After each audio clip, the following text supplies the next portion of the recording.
Bonjour les amis, heureux de vous retrouver après plusieurs semaines d'absence.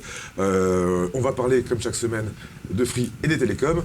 Vous pouvez penser que non, on a essayé de faire un putsch et qu'on avait essayé de me virer. Pas du tout, n'est-ce pas Max? Salut Olivier, content Salut. que tu sois là, mais je suis aussi très satisfait ce soir puisque je vais vous présenter une nouvelle box Wi-Fi SIM. Je vous donne un indice, ça commence par L et ça termine par 6. Quel suspense. Lucas est là également. Bonsoir Lucas. Bonsoir Olivier, donc je te rassure, ce n'est que partie remise. Un jour je prendrai ta place.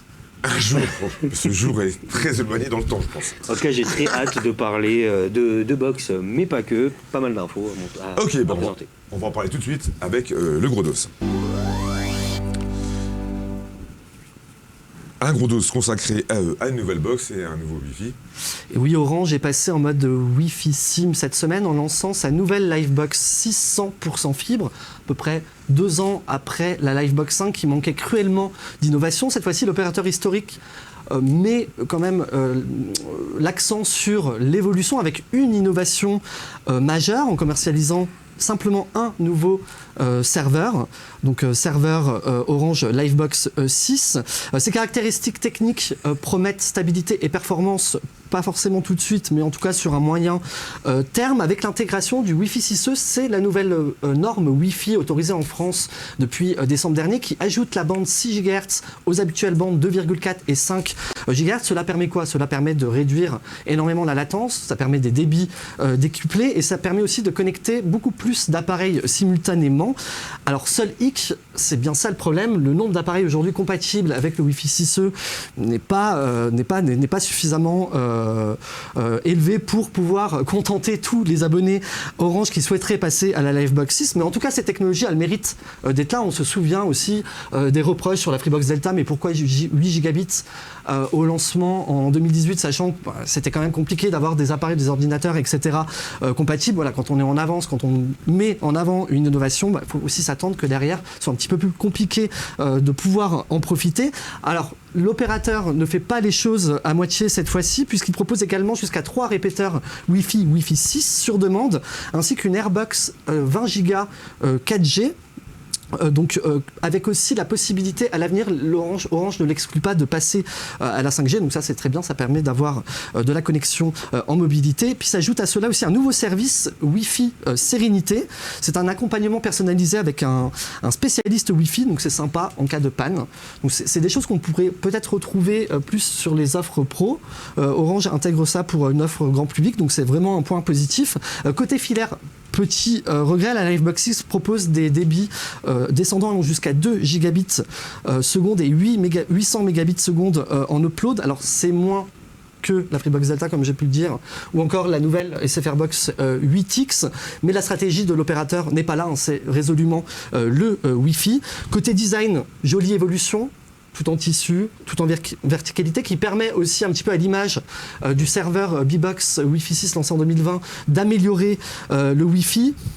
Deuxième, alors ça c'est quelque chose que Free ne ferait jamais, c'est-à-dire de lancer une nouvelle box sans nouveau player. Cette fois-ci, avec Orange, il va falloir se contenter du player de la Livebox 5, qui est quand même UHD 4K. Puis il y a d'autres services associés qui sont de la partie, notamment un enregistreur multi-écran de 300 heures et un deuxième décodeur TV. Et puis il y a aussi d'autres services comme les services de replay sans pub de TF1 et d'M6 qui sont offerts pendant 24 mois. Alors vient forcément la question du prix. Ouais. C'est ce qui pose souvent problème chez Orange. Alors la Livebox 6 est disponible donc uniquement en fibre, comme j'ai pu le dire au début, dans une seule offre, baptisée Livebox Max, à 34,99 € la première année, puis 54,99 €. Donc c'est plus cher que la Freebox Delta. On pourra faire un petit comparatif après.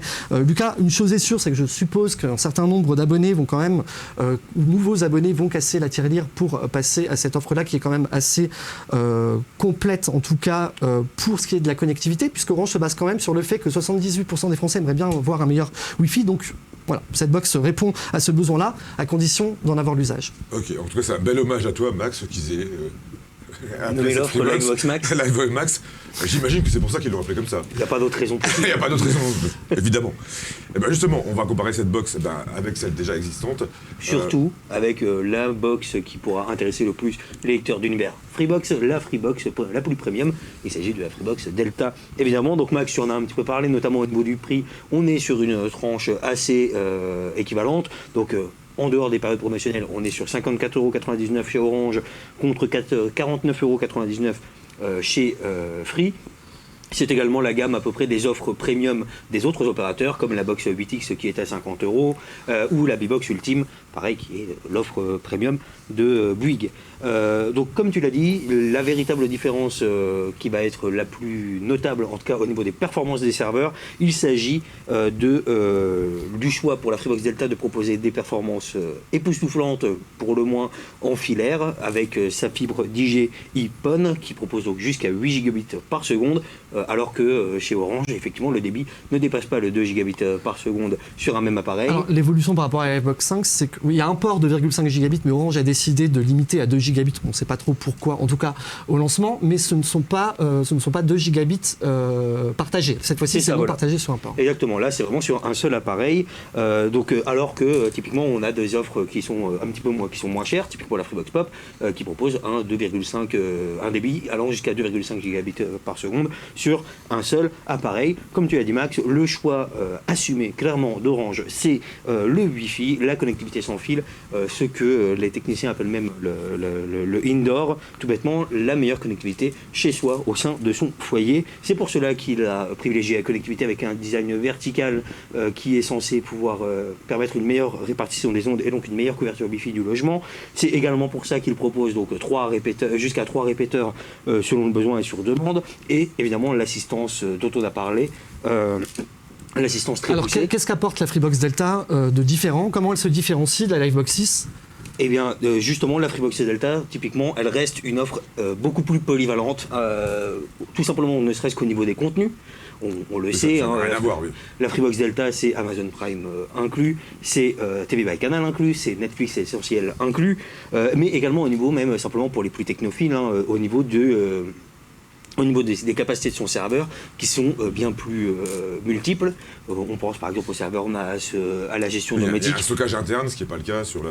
Exactement. Sur la Livebox. C'est typiquement ce genre de différenciation. On peut se dire, en fait, si jamais on voulait résumer un petit peu la différence, c'est que Orange est pour une connectivité et un usage de la connectivité un peu plus généraliste, sans faire trop de fioritures, tandis que Free veut une connectivité surtout filaire, en tout cas au niveau de son avancée, extrêmement performante et une offre très complète en termes de contenu. Ce qu'on peut dire aussi, c'est que la différence, elle se voit aussi cruellement énormément sur la partie TV, puisque quand on choisit aujourd'hui l'offre Freebox Delta, on peut la prendre en tout cas sur la partie TV à la carte. On a le choix entre le player Pop, l'Apple TV ou le player Devialet qui est désormais disponible à la location. Sur la Livebox 6, donc qui est quand même un petit peu plus cher, on se retrouve avec un ancien décodeur donc qui fait le travail, mais il y a moins de possibilités à la souscription, et puis aussi le nombre de chaînes. Effectivement, aussi le nombre de chaînes, je ne sais plus sur la Livebox 6, c'est 160, on est sur avec TV by Canal sur la Delta 260, 50 chaînes TV by Canal Netflix inclus, Disney Plus offert pendant 6 mois. Au niveau du contenu audiovisuel, c'est clair que... Voilà, donc la différence se fait là, les stratégies sont différentes, on voit quand même un petit effort d'Orange qui intègre quand même pas mal de choses comparé aux offres précédentes, dans les précédentes générations de box, mais voilà, quand même les stratégies sont différentes, donc finalement ça reste compliqué de comparer, c'est en fonction de l'utilisation de chacun. Après il faut quand même, voilà, on l'a dit ce soir, le Wi-Fi 6E, oui, mais ce ne sera pas pour tout le monde. Tout comme, il faut le dire aussi, la possibilité de bénéficier des débits 8 gigabits par seconde. Il faut quand même avoir le terminal compatible pour avoir ces débits faramineux. En attendant, un terminal classique qui va atteindre le gigabit ou 2 gigabits si jamais vous avez une carte réseau assez récente. C'est à peu près la même problématique. Ce sont des technologies qui sont en avance sur leur temps et qui pour l'instant ne sont pas encore complètement démocratisées. Ça demande aussi des mises en place sur le réseau, ça peut être un petit peu compliqué parfois. Évidemment, donc dans tous les cas, ce sont deux technologies qui ne sont pas encore pleinement démocratisées. Alors on va continuer un petit peu sur la concurrence justement.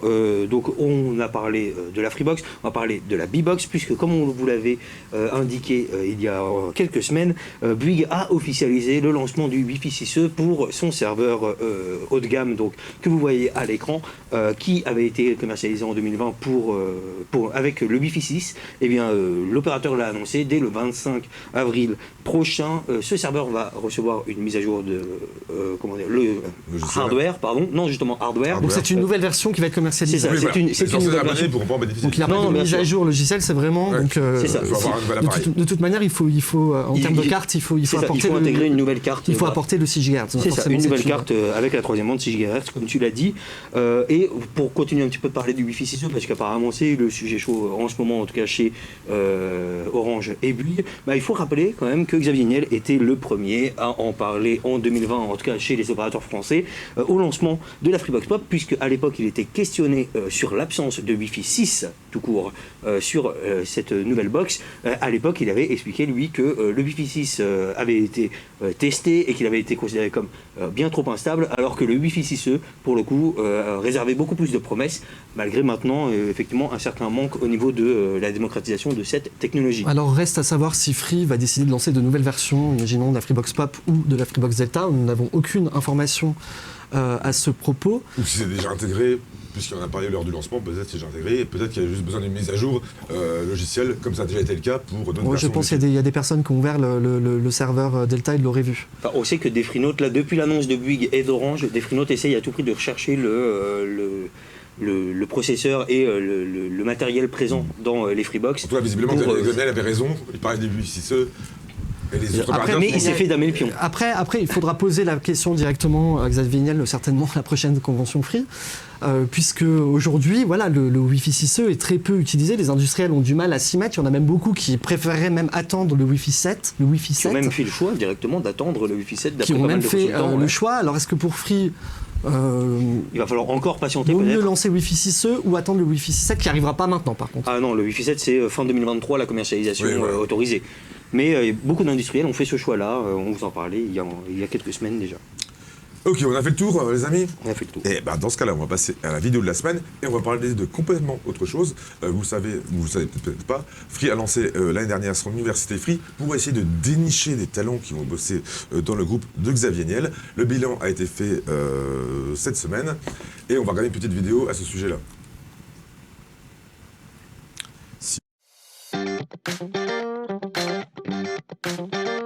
L'université est née en termes d'idées il y a quelques années. On s'est aperçu au niveau du groupe qu'on recrutait des jeunes talents sans diplôme, qu'on avait des parcours de formation qui étaient qualitatifs et donc on s'est dit pourquoi pas avoir une université qui puisse nous permettre de faire la même chose mais en ayant des parcours certifiants et qualifiants. Ce sont des jeunes que nous on va chercher un peu partout en France, sans diplôme, et que l'on forme aujourd'hui à distance. Et donc c'était pour nous la façon de les former de la même façon, tous ensemble, au même moment ou à des moments asynchrones. Et aujourd'hui, on le voit, ils se sont présentés à 15 devant le jury et ils ont été tous les 15 diplômés. Vous avez trouvé votre propre chemin pour les 12 derniers mois. Et vous voir là aujourd'hui, c'est une vraie source de joie pour moi, parce que quand je dis, et ça doit être une réalité, qu'on reste une organisation à taille humaine, vous en êtes le symbole. Donc moi, ce que j'avais envie de vous dire, tout simplement, c'est 2 mots, bravo et merci. Ça fait très plaisir. Ça fait longtemps que j'ai pas eu de diplôme en plus, que j'ai eu un baccalauréat, après j'ai un peu vagabondé, donc d'avoir validé ça c'est très positif. C'est des rencontres professionnelles mais aussi amicales, une découverte aussi de mes capacités. Très enrichissante, très intense, j'ai appris à prendre confiance en moi. Déjà je suis super fier et je suis content de moi. Maintenant je me sens moins timide, moins stressé et pour le plan personnel franchement ça fait vraiment du bien. Un seul mot, confiance, parce qu'on m'a fait confiance, que je me suis senti en confiance, c'était vraiment le dénominateur commun de tout ce que j'ai fait en fait chez Free jusqu'à présent. On a notre place ici, on nous donne le droit d'exister. Comme je le dis souvent, c'est pas la fin de mes études, mais plutôt en fait le début, un commencement pour rebondir vers de nouvelles opportunités et surtout m'enrichir professionnellement, pouvoir développer des compétences surtout pour moi-même et pour mon futur.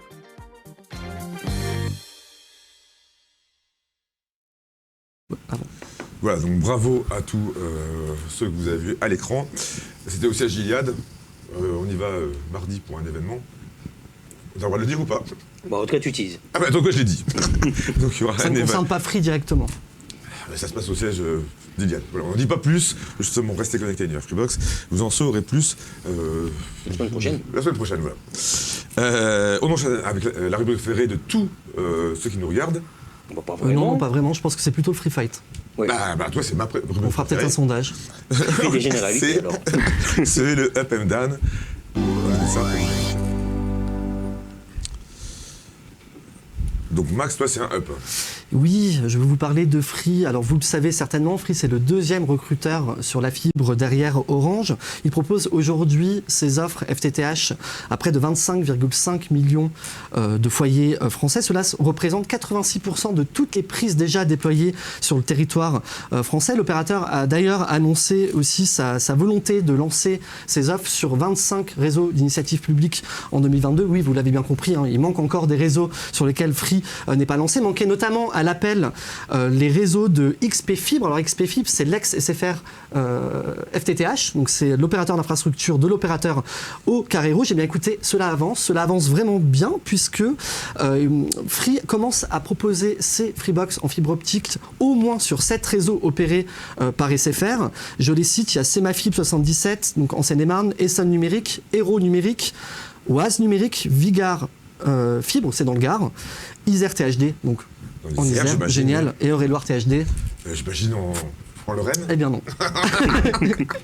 Alors il s'agit, je tiens à préciser, de pré-ouverture, c'est-à-dire que en fonction de votre commune, si elle est desservie par ces réseaux-là, vous n'êtes pas obligatoirement éligible pour l'instant. Il va falloir attendre une ou des officialisations de l'opérateur. Moi, ce que je vous conseille, c'est de faire un test d'éligibilité sur le site de Free. Vous pourrez même rentrer vos coordonnées, donc votre mail, pour être prévenu de l'état de l'évolution du déploiement de la fibre et quand elle arrivera dans votre rue et chez vous. Donc aujourd'hui, Free est présent sur une quarantaine de RIP. Ok, mais en général, on reçoit quand même un mail, même si on ne s'est pas inscrit sur le site de Free, on reçoit un mail pour dire que prochainement, le logement sera éligible.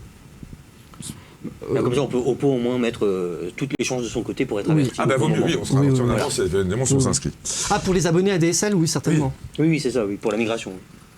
Lucas, tu as la parole, eh ben, continue, donc forcément, vu qu'on avait eu un up, moi, c'est un down. Alors effectivement, comme tu l'as dit Max, l'avancée, le déploiement de la fibre, ça se passe plutôt bien. En tout cas, ça va très vite. Mais il serait de bon ton également de le faire très bien. C'est en tout cas la pensée de pas mal de collectivités, puisqu'elles ont exprimé un véritable ras-le-bol. 26 collectivités au total se sont en effet fait plainte, notamment des multiples dégradations lors des raccordements d'abonnés en fibre dans les zones moins denses. Plusieurs aspects sont critiqués, typiquement la gestion de la sous-traitance avec par exemple le fameux mode stock.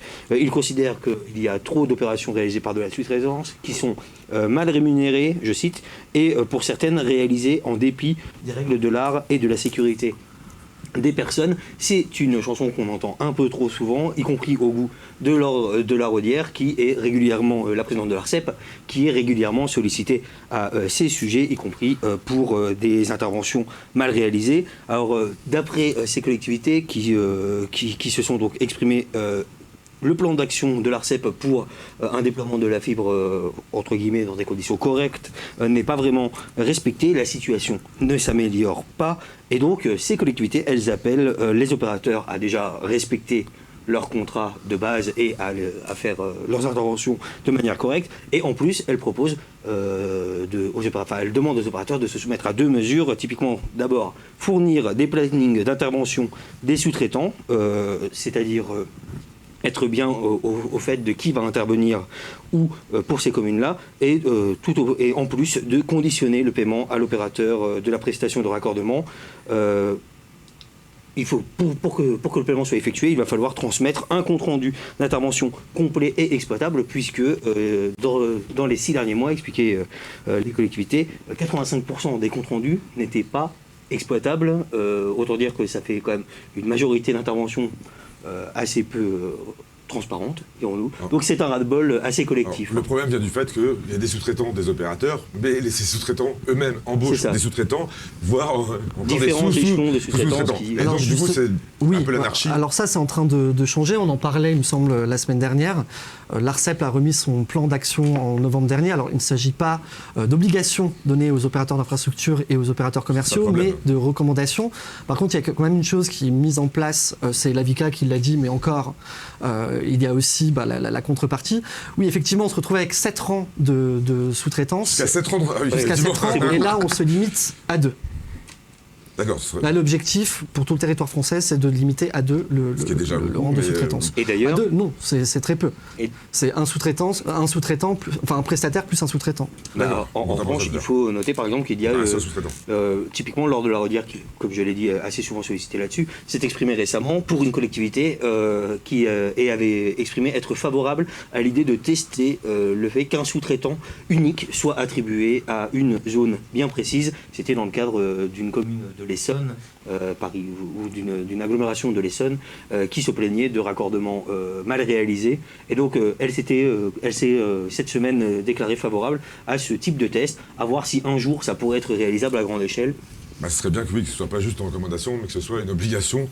Aussi, peut-être, avec pouvoir de fonction. L'anarchie, tout le monde n'est pas forcément concerné, mais effectivement, tous ceux qui sont déconnectés parce que les sous-traitants font n'importe quoi sont concernés par cette mesure-là. Lucas, tu as la parole, tu vas l'avoir dans la prochaine rubrique, tu vas voir juste après le jingle. Prépare-toi. C'est le chiffre de la semaine. Le chiffre de la semaine que vous allez voir s'afficher juste ici, c'est 250 sites. On parle de sites web, notamment de sites, uniquement même de sites pirates sportifs, puisque c'est le bilan de l'Arcom depuis sa création. On parle de quoi? De sites de streaming? Oui, de sites pirates, oui, de streaming sportif, donc de streaming sportif illégaux, bien sûr, puisque l'Arcom, qui a fêté ses 100 jours cette semaine d'ailleurs, voilà. Ils ont fêté ça, il y a un anniversaire, 100 jours. Moi j'ai envie de le dire, bon anniversaire. En tout cas, ils ont un très bon bilan pour ces 100 premiers jours. 250 sites de pirates sportifs ont donc été bloqués depuis janvier 2022. Ça représente 63% de l'audience illégale sur le net. C'est notamment le résultat d'un nouveau cadre législatif dont on vous a déjà parlé, qui permet notamment une fermeture plus rapide de ces sites illégaux. Les diffuseurs en fait peuvent directement passer par le tribunal judiciaire de Paris, qui va ensuite notifier l'Arcom, qui va sommer les opérateurs de bloquer les sites identifiés, ou pas que, il y a aussi des sites miroirs, ou même l'IPTV maintenant. Exactement. Donc un champ d'action plus étendu et surtout des procédures plus rapides. Depuis janvier, l'Arcom a bénéficié de 5 décisions de justice favorables, mais elle veut aller encore plus loin avec, pour une prochaine étape, l'accompagnement des diffuseurs ou même des diffuseurs, des différents acteurs, donc les ayants droit, les fournisseurs d'accès Internet, pour en tout cas faciliter l'automatisation des procédures de blocage de manière à réagir plus vite et mieux dans le cadre de la lutte contre le piratage. Oui, parce que quand on ferme un site, souvent, il y a un site. Et justement, mais ça, c'est pour ça que le cadre législatif a été mis en place, c'est notamment pour lutter oui, également puis plus un mécanisme de blocage, on en a déjà parlé, automatique, des sites en fait qui apparaissent juste avant le coup d'envoi des matchs, que ce soit de Ligue des Champions, de Ligue 1 ou même de rugby, pour les bloquer dès leur apparition, puisque là aujourd'hui c'est très compliqué pour les opérateurs, c'est-à-dire que quand le site naît lors du coup d'envoi, il leur faut généralement peut-être la durée du match pour pouvoir bloquer le site. Il y a encore des sites de streaming illégaux qui passent à travers les mailles du filet. Ça va être une petite bataille entre sur le streaming de cinéma, est-ce que c'est la même chose? Est-ce que l'Arcom a un aussi bon résultat? Alors là-dessus, ça n'a pas. On n'a pas de chiffres là pour l'instant. C'est les ayants droit Canal+ et Beansport qui justement ont fait des requêtes auprès du tribunal. Pour le streaming illégal sportif. On ne parle pas encore des sites de streaming de contenu vidéo. Ou même de téléchargement. Là-dessus, pour l'instant, pas encore de chiffres dévoilés. Ok, donc bravo l'Arcom et bon anniversaire. Et bon sans anniversaire. bougie. 100 jours. L'Arcom fusion du CSA et d'Adobe. Faut le rappeler. Ok, merci beaucoup. Vous le savez, comme chaque semaine, on va terminer par un débat qui va nous enflammer. Ça s'appelle le Free Fight. L'ARCEP a donné un chiffre assez impressionnant. 3 millions d'abonnés sont passés à la 5G. Qu'est-ce qui encourage les abonnés à y passer? Parce que pour le moment, on a l'impression qu'il n'y a pas vraiment d'usage autour de la 5G. Max, vous voulez prendre la parole en premier? Alors, d'un côté, ça peut être impressionnant, de l'autre, on peut relativiser, puisque les offres 5G ne comptabilisent qu'un quart des nouveaux abonnés en 2021. Bon, là, c'est 3 millions d'abonnés, donc de forfaits 5G utilisés donc depuis le lancement de la 5G donc en décembre 2020. C'est le nombre a doublé par rapport entre le 3e et le 4e trimestre, donc ça c'est très très bien. On peut comparer avec le lancement de la 4G en 2012, un an après le lancement de la 4G, c'était 2 fois moins d'abonnés. Donc ce qu'on peut dire, c'est que déjà une nouvelle technologie, elle prend du temps à séduire les consommateurs. Ce qu'on peut dire aussi, c'est qu'il y a des freins aussi qu'il faut lever, notamment au niveau de la couverture, au niveau des forfaits. On a eu des débats sanitaires. Alors ceux-là, ils sont levés. Donc Orange, en tout cas, lui, estime que 2022 sera une vraie bascule, puisque ces débats-là sanitaires sont de l'histoire ancienne. Il y a le problème, selon moi, et aussi selon Free, je suis d'accord avec Free, du forfait. Là, les forfaits, en fait, sont, selon Free, beaucoup trop chers. Free voudrait quand même que les opérateurs soient beaucoup plus agressifs sur la 5G. Seulement, la tendance actuelle n'est pas du tout celle-ci. Les opérateurs ont plutôt tendance à vouloir augmenter les prix. Il faut dire que Free, c'est le seul quand même qui n'a pas monétisé la 5G, qui a toujours son forfait, en plus qu'il a enrichi à 210 gigas, mais la 5G, les consommateurs ne payent pas plus la 5G que la 4G. Donc pour lui, c'est aussi un frein à l'adoption accélérée de la 5G par les consommateurs. On revient toujours au prix. Il y a aussi, donc, comme je l'ai dit, le problème de la couverture. Alors Free, lui, a fait le choix de déployer massivement la bande 700 MHz. Donc alors, du coup, il couvre plus de 80% de la population. Donc c'est beaucoup plus simple, voilà, pour un usager de se dire, bon, bah, j'ai la 5G chez moi, je vais la tester. Ça fait plaisir. Voilà. Et il y a le problème aussi du terminal. Donc, voilà. Donc là, c'est un peu plus compliqué de savoir en fait où on en est dans l'utilisation de notre smartphone. Est-ce que moi, je suis à quelques mois de renouveler mon smartphone? Est-ce que je vais passer à la 5G? Voilà, donc il y en a qui passent à la 5G, qui sont curieux, qui veulent tester, sachant qu'il n'y a pas d'usage. D'autres qui vont attendre, et c'est aussi la raison pour laquelle ils peuvent bénéficier. Par exemple, chez Free, on peut retrouver un abonné Free Mobile qui a forcément la 5G, qui ne l'a pas activé puisqu'il n'a pas de terminal compatible et parce qu'il n'a pas envie aujourd'hui d'avoir un petit gain de débit. C'est ça qui est intéressant dans ce que tu dis, parce que la 4G a apporté un vrai gain de débit, la 5G... et des usages, et des usages streaming vidéo. Directement dès le lancement, et pourtant elle a été adoptée moins vite, alors que la 5G n'apporte pas forcément grand-chose. Pas encore. Aujourd'hui, pas encore. Pas encore parce que, il faut le rappeler mine de rien, pour l'instant, la 5G actuelle, elle se déploie sur un cœur de réseau 4G. Le cœur de réseau 5G, ça ne sera qu'à partir de l'année prochaine. Orange a d'ailleurs été le premier à l'annoncer très officiellement, le lancement de ce cœur de réseau 5G. Qui va changer, notamment les débits, la latence, apporter enfin la latence ultra réduite promise par la 5G. Alors Max, effectivement, tu parlais de la problématique notamment des terminaux, du renouvellement des terminaux. Alors certains opérateurs dévoilent quelques chiffres qu'ils considèrent comme encourageants au niveau de l'adoption des terminaux 5G. Typiquement, SFR en février 2022 annonçait qu'une vente sur deux de mobiles, que ce soit reconditionné ou en renouvellement ou du neuf, concernait la 5G. Orange, pour sa part, lui, a annoncé en marge du lancement de sa nouvelle Livebox que 80% des smartphones achetés sont des modèles compatibles 5G.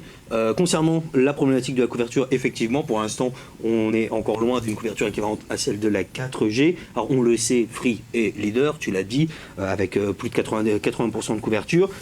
Du côté des concurrents, chez Bouygues Telecom, qui est deuxième, on n'a pas vraiment les chiffres. Cependant, d'après les chiffres de la NFR au niveau du déploiement de sites mobiles, non, mais on n'a pas le pourcentage de population exact, pardon, mais selon les chiffres et les données de la NFR, on peut quand même supposer une couverture bien plus supérieure, merci, bien plus supérieure qu'Orange et SFR. Et justement, au niveau de ces deux opérateurs, alors SFR serait troisième, en tout cas en février, il annonçait 52% de la population couverte en 5G, et Orange, lui, pour le coup, serait encore dernier avec 43% de population en 5G. C'est ce que Fabien Dulac a annoncé en tout cas. Cela s'explique parce qu'Orange déploie la 3,5 GHz qui permet et la 2100 qui est aussi déployée par SFR et Bouygues, Orange la déploie moins. C'est donc ça. Il a forcément moins de couverture. Parce que la 3,5 GHz, c'est un spectre d'infos un petit peu réduit. Est-ce que les abonnés passent à la 5G par défaut et pas par choix? Parce que forcément, les téléphones qui se vendent maintenant, ils sont 5G. On pourrait le croire parce que, par exemple, chez Bouygues Telecom, en décembre dernier, 2,5% du trafic, en fait, se faisait en 5G seulement. Alors si, d'un côté, les opérateurs ont de très bonnes ventes de terminaux 5G, mais que derrière, les abonnés n'activent pas, ou alors, il y a le problème de la couverture, il y a aussi le problème je renouvelle, donc je vais prendre la 5G, mais elle ne me sert à rien pour l'instant parce que les gains de débit sont très minimes. Voilà, qu'est-ce qu'elle m'apporte? Les usages, pour l'instant, ils sont très limités. Alors pour le coup, il y a quand même eu deux opérateurs qui ont essayé à un moment de publiciter un petit peu des usages avec des options spécifiques. Typiquement au niveau du cloud gaming sur téléphone. Orange et Bouygues et SFR ont voulu proposer ce type de service. Ça n'a pas l'air d'avoir vraiment. Du moment que la latence n'est pas au rendez-vous. Exactement, c'est-à-dire que le jeu vidéo, si vous êtes gamer vous-même, vous savez que la latence c'est presque le plus important quand on joue en ligne, même plus que le débit, puisque quelques pixels c'est pas grave. En revanche, si jamais ça réagit trop lentement. Ça arrive dans un an, hein. Ça arrive dans un an, donc voilà. Mais peut-être qu'effectivement les abonnés sont peut-être en attente. En attendant, quand même, on voit une adoption, comme tu l'as dit, assez rapide, mine de rien. Et il faut le dire aussi, il va falloir attendre le lancement d'offres peut-être plus attractives. Et typiquement, on a appris, en tout cas ça a été officialisé par Fabienne Dulac, le fait que Sosh va enfin rentrer dans l'arène. Alors on ne sait pas quand. Évidemment, on ne sait pas sous quelle formule. Il n'empêche que Sosh a quand même un poids assez important au niveau en tant que marque de téléphonie mobile. Alors le lancement, on verra quand il sera fait et sous quelle forme. En attendant, ça devrait pouvoir relancer encore un petit peu l'intérêt pour la 5G. Mais le prix aujourd'hui moyen d'un forfait 5G, il est entre 30 et 35 euros. Donc Free est quand même en dessous. Mais voilà, en tout cas, c'est le prix moyen. Et je pense aussi que les terminaux se vendent plus actuellement. C'est aussi par le fait que les opérateurs proposent des offres, des solutions de financement beaucoup plus attractives et beaucoup plus transparentes. On voit Freeflex, on a vu la nouvelle solution de Bouygues Telecom. Freeflex a permis de doubler, voire tripler les recrutements chez Free Mobile. Donc ça veut dire que ce sont quand même des personnes qui vont souscrire un forfait chez Free Mobile, qui en plus vont prendre un nouveau smartphone. Et j'ai plus du tout le nombre de références 5G, mais voilà, il y a énormément aujourd'hui de références de modèles 5G dans la vie. Et surtout de toutes les gammes. Donc quitte à prendre un téléphone où on va avoir un étalement du paiement sur 24 mois, autant prendre un smartphone 5G. En général, au-dessus de 200 euros, un smartphone, il est forcément 5G. Et on commence à avoir des smartphones moyenne gamme 5G, de plus en plus, même d'entrée de gamme. 200 euros en général, oui. Mais un des fleurons un petit peu de l'entrée de gamme, c'est Xiaomi avec sa gamme Redmi, c'est-à-dire que c'est généralement la marque qui est considérée comme la meilleure en termes de rapport qualité-prix pour cette gamme de prix. Typiquement, là voilà, on a un smartphone 5G qui vient d'arriver d'ailleurs sur la boutique Free Mobile cette semaine, qui propose des performances qu'on pourrait juger excellentes, en tout cas pour sa gamme de prix, qui est à 369 euros au comptant, et qui pour le coup est compatible 5G. Non, mais typiquement, voilà, ça fait partie ça de commence à partir de 200 euros environ. Ça commence à partir de 200 euros, mais certains vont se dire, j'ai pas envie de prendre un smartphone bas de gamme ou très peu performant juste pour avoir la 5G. Mais tant qu'à faire, si on doit changer, il ne faut pas changer forcément pour la 5G, mais si on veut changer, autant prendre un smartphone 5G. En tout cas, pour l'instant, jusqu'à l'année prochaine, ça n'aurait pas forcément trop de sens de le faire. On revient toujours à la même problématique. Même quand on va passer à un cœur de réseau 5G, on aura toujours la problématique des usages. C'est pareil pour tout à chaque fois. On n'a pas défini, les opérateurs n'ont pas défini encore les nouveaux usages de la 5G, en tout cas pour le grand public. C'est pas que les opérateurs, il y a aussi les voitures connectées. Il y a les startups, il y a tout l'écosystème. C'est pas forcément les opérateurs qui vont trouver des usages, c'est aussi dit. Bien sûr, c'est les startups aussi. Leur mot à dire, tout l'écosystème, effectivement. Et pour l'instant, c'est vrai que pour l'instant, les solutions au niveau de la 5G sont beaucoup plus sur l'industrie, ce qui est assez ironique d'ailleurs, puisque l'industrie, pour sa part, a du mal à adopter la 5G. En Europe, on est en retard quand même. En Europe, on est en retard, en France aussi. Après les opérateurs ont lancé la 5G, c'est aussi surtout pour désaturer les réseaux 4G. C'était le premier. Et puis le premier à marquer qu'on est 5G, même si ça ne sert pas forcément. Il y a beaucoup de com et beaucoup de marketing derrière pour le moment. On se souvient de SFR qui se vante d'être le premier à avoir lancé la 5G, mais qui ne l'avait lancé qu'à Nice. Voilà. C'est quand même quelque chose. Pour l'instant, c'est surtout de la com. Ok, merci beaucoup. On va terminer pour. Et dans ce cas-là, on va tous se dire bonsoir. Merci de nous avoir suivis. Vous le savez, on va se retrouver la semaine prochaine, vendredi prochain, pour Totalement Fibré. Si vous voulez ne pas rater de vidéos de la semaine, abonnez-vous à la chaîne Univers Freebox, activez les notifications. Et pour le reste, on se retrouve tous les jours sur universfreebox.com. Vous ne raterez rien de l'actu de Free et des télécoms. Voilà, bon week-end, ciao.